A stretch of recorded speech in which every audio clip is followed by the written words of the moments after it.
Ladies and gentlemen, we're going to start our program today, and we're very, very pleased to have with us one of the top national anthem players in the country, Johnny Holiday, who's really presented and played the national anthem in many major events, but he's also a veteran right here, serving here in the Minneapolis area.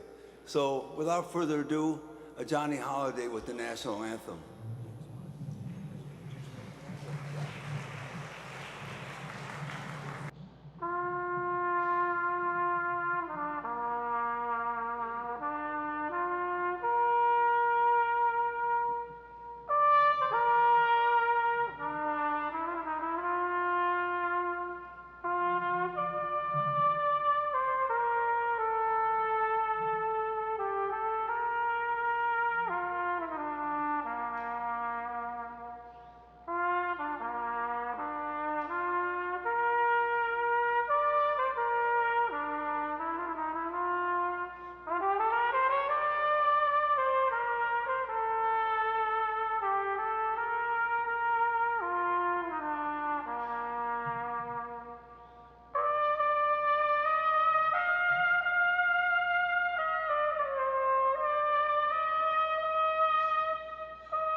We're honoring Danny Vargas, who's the chairman of the Friends of the National Museum of the American Latino. It's a long title, but it's about a dream of having our national museum in Washington, D.C.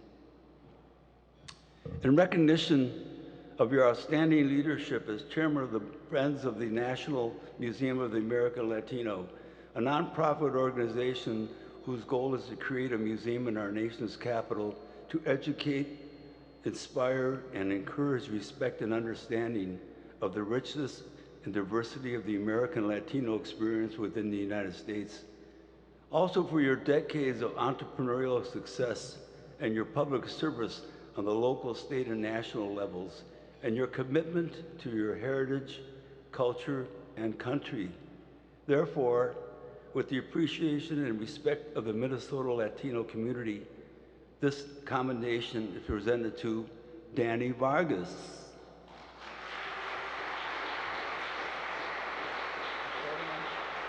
I'll accept this award on behalf of the people that I've tried to help over the years and on behalf of the community that I've tried to represent with humility and with dignity, a community that has contributed to this nation for over 500 years, long before there was a United States of America. You can applaud that.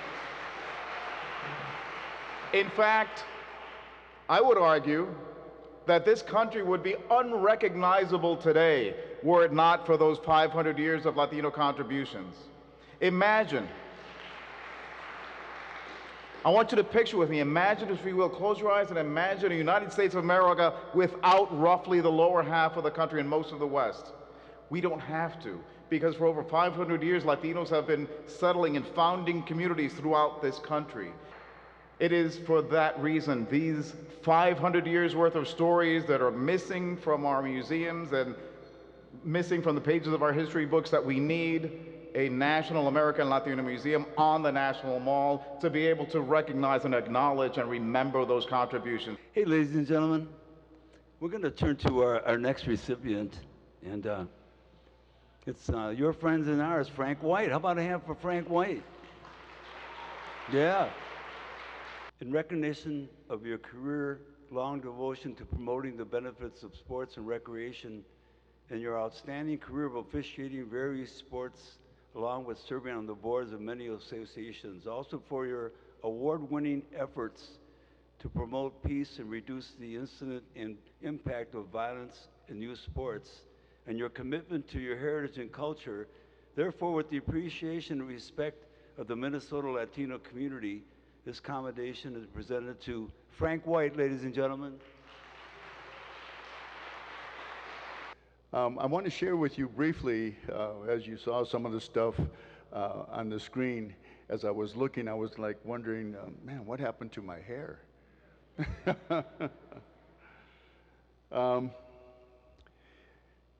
During my life, growing up with a father that was African American and a mother that was Mexican, it was somewhat challenging for me because every time I filled something out, you went to school and you had to fill out one of those boxes, I was always other. Okay, let me say that again. I would fill out the boxes, you know, and it's ask you who you are. Are you this? Are you this? And there was never anything for me other than other. So it was difficult.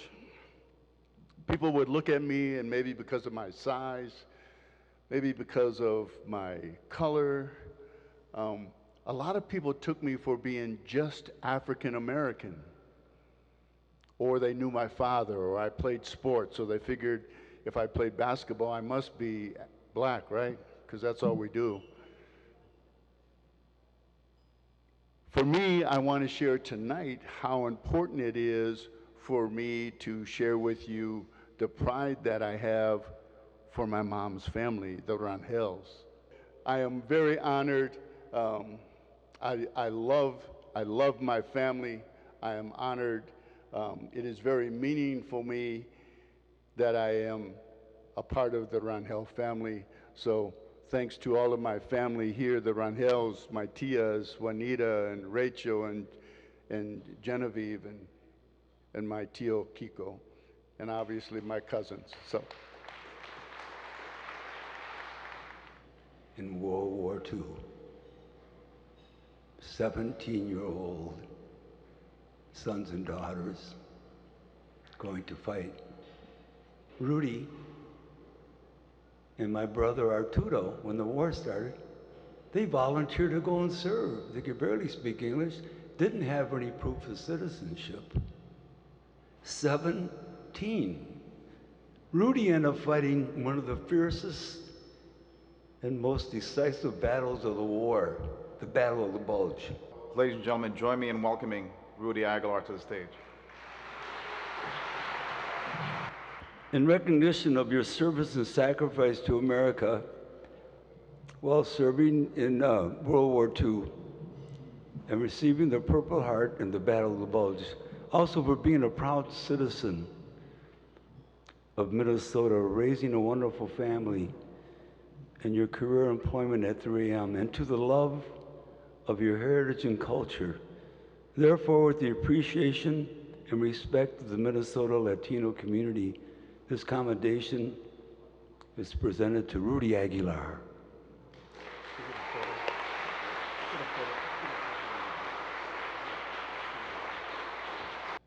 First of all, thanks for the award.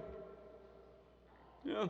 Secondly, I'd like to say thanks for honoring one of the hundreds of thousands of they get their service to this country. And I'm proud to be one of them. And I thank everybody for coming. God bless America. Oh. Well, first say thank you to the Minnesota Timberwolves. Thank you to that team that looked around and saw the talent that Gerson Rosas has. And they named him president of basketball operations, the first Latino American to rise to that position in NBA history. How about that, folks?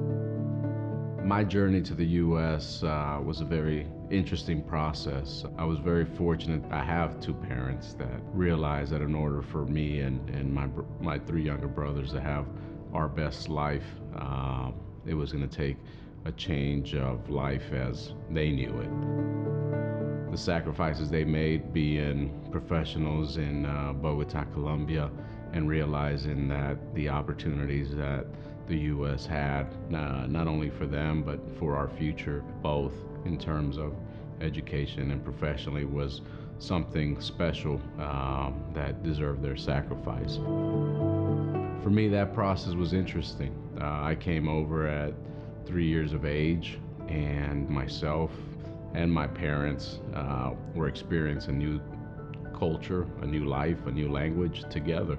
And that's something that's incredibly important to me.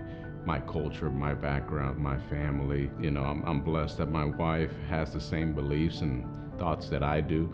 Our children speak Spanish at home, and that's our way to continue our culture and continue our traditions. And it's something that when I have this conversation with my children, it's something that I want to do in Spanish so they realize the impact of where we've been and where we're going. Being the first Latino president of a basketball operations organization in the NBA is both an honor and a privilege that I take very personal. It's very humbling to me because of what the NBA is as a international organization and its impact on the sport. It's not a title or responsibility that I take lightly, and being the first just lets me know that I have to help others because there can't be only one.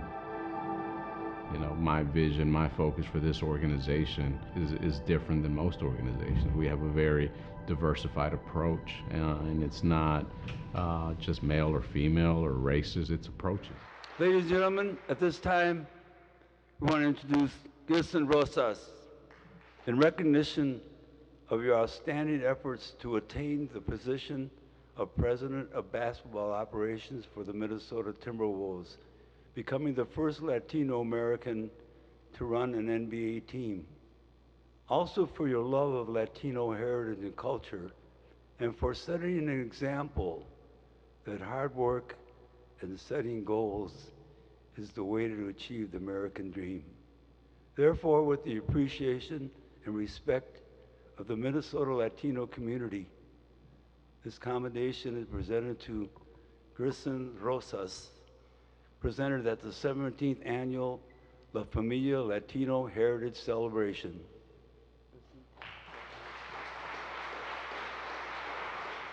Primeramente, muchas gracias por este honor tan especial que para mí es muy importante. Si no hablo en español, mis papás no me dejan regresar a mi casa. I'm very humbled. I'm not deserving to be a part of this group, especially the honorable men and women that are being honored tonight. But I'm very appreciative. Very humbly, I'll tell you, to be in a town where myself and my wife and my two children have been embraced by this community in such a rich and powerful way is very important to me. I'm also representing an organization that took a chance on a Latino to lead their basketball operations, and an owner in Glenn Taylor and Becky Taylor who believed in our vision and a different vision. You know, in this day and age, there shouldn't be as many firsts. There should be more. And I've been given the opportunity and the blessing to do what I do, and that comes with a responsibility to help others, and that's important to me. So with that, thank you very much. We look at our next recipient, and it's Frank Ortiz, and Frank is a police officer with the St. Paul Police Department. Without further ado, I want to bring up my friend and a good friend of this community, Frank Ortiz. In recognition of your law enforcement work of keeping the peace and making the city safe for all communities, and your leadership in promoting the visions and goals of the National Latino Police Officers Association, Minnesota chapter. Also for your commitment to your heritage, culture, and community. Therefore, with the appreciation and respect of the Minnesota Latino community, this commendation is presented to Frank Ortiz.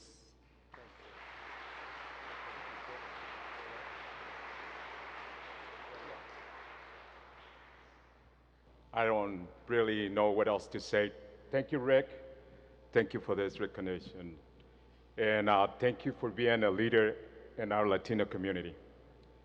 A little bit about myself, as Rick explained it, I've been a police officer for 18 years. And at the moment that I moved to this country as an immigrant, the only place that I wanted to live, it was in St. Paul. So when somebody asked me, would you want to work as a police officer? I said, St. Paul Police Department. I don't want to go anywhere else. So on behalf of my Minnesota chapter and the Latino Police Officer Association, thank you for that recognition. Our next recipient is School District 197. School District 197 that serves West St. Paul, Mendota Heights, and Eagan. How about 197? I'm going to have Peter come up, Carmen, Rob, they're here, ladies and gentlemen. Yeah.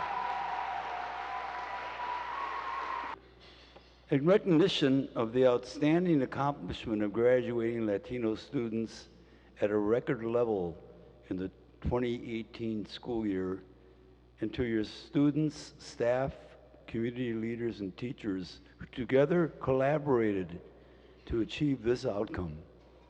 Also for the commitment to providing our Latino students a challenging educational environment that instills a lifelong passion for learning that empowers them to achieve their personal goals and academic potential and prepares them to be responsible citizens in an interconnected world. Therefore, with the appreciation and respect of the Minnesota Latino community, this commendation is presented to School District 197. We're proud of this success. As I heard earlier, there's more that we need to do to earn this award. We need to continue to have this type of success with graduation, but we also need to continue to close our achievement gaps and make sure that all of our Latino population is experiencing the type of success that, and experiencing the type of support that they deserve from their education system. So I want to say thank you to Rick. I want to say thank you again to our students and our parents and our families and our staff that made this type of success possible. So thank you very much.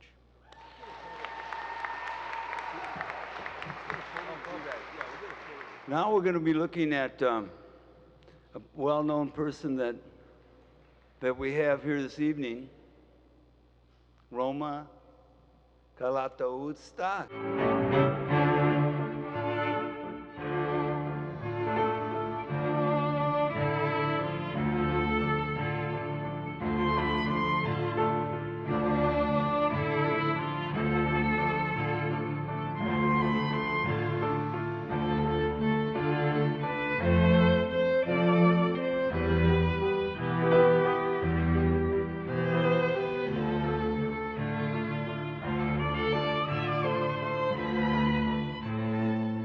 Good afternoon. My name is Roma Calataud-Stock, and I am happy here to be with you to talk to you about my work, A Symphony of Rivals. A Symphony of Rivals is the second book in a trilogy.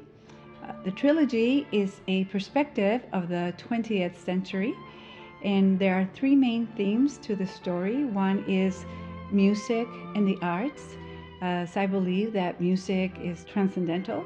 Secondly is major events of the 20th century, and thirdly is the philosophical inclination of the trilogy. A Symphony of Rival is set in the years leading up to World War II, and it's the story of Alejandra Morrison, who dreams of being a symphonic conductor, and as she trains in Berlin, Germany, she has the opportunity to meet and train with some of the best conductors of the era. But there's also some upheaval going on, and she will have to make major decisions whether to stay in the United States or return to Europe during this time.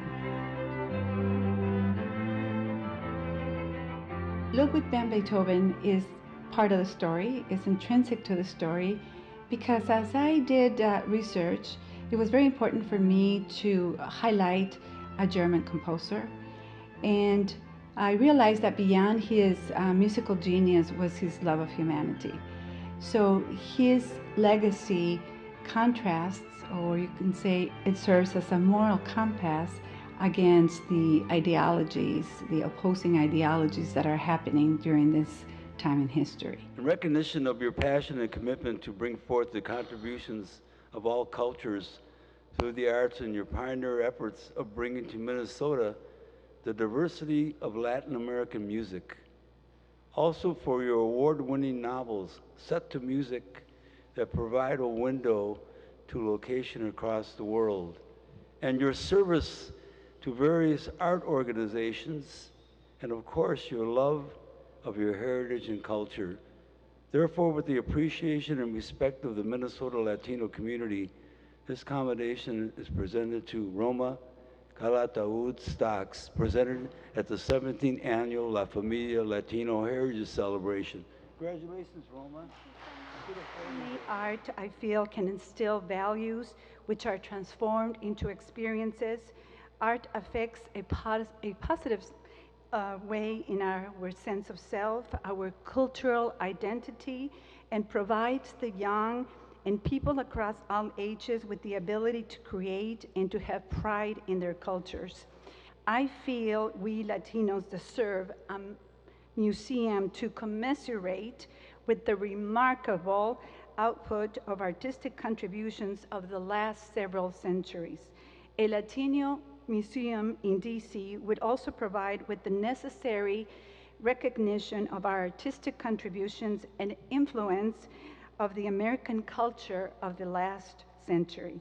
I hope I have convinced you to join me in enjoying and celebrating the arts throughout your life. Muchísimas gracias, and thank you very much. Well, we're going to honor Kiko, of course. Right, Roma? Thank you very much. Kiko Rangel. Well, what can we say about it? We got a couple of slides here, though, right, Rico? 65 years of performing.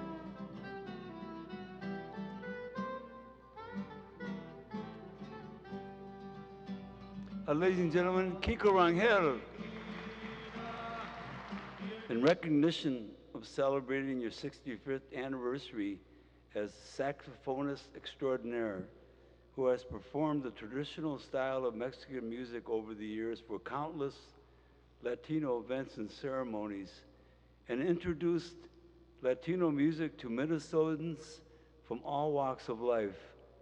Also for your unique musicianship that able to perform music of many styles, jazz, rock, and various ethnic music, and your commitment to your heritage and culture.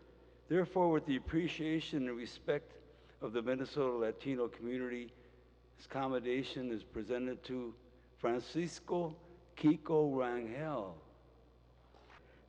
Rich, thank you very much, and thank you out there. Oh, now, hey, Kiko's going to play right now, so he's got his trio over here. Kiko's going to do a couple of songs right now.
we're gonna honor a Latina. Of course, Latinos are not last but not least. You know, they're the backbone of the Latino community. Come on, we got to face it, man. I mean, they are the decision makers. You know, they keep that family together, and you know, even nowadays they're working. Maybe you own a business, and I think that if you look at Latinas and you hear these statistics, the fastest growing business segment in the country. How about a handful of Latinos, ladies and gentlemen? Yes, yes, we know that. And our next award recipient is just that role model. At this time,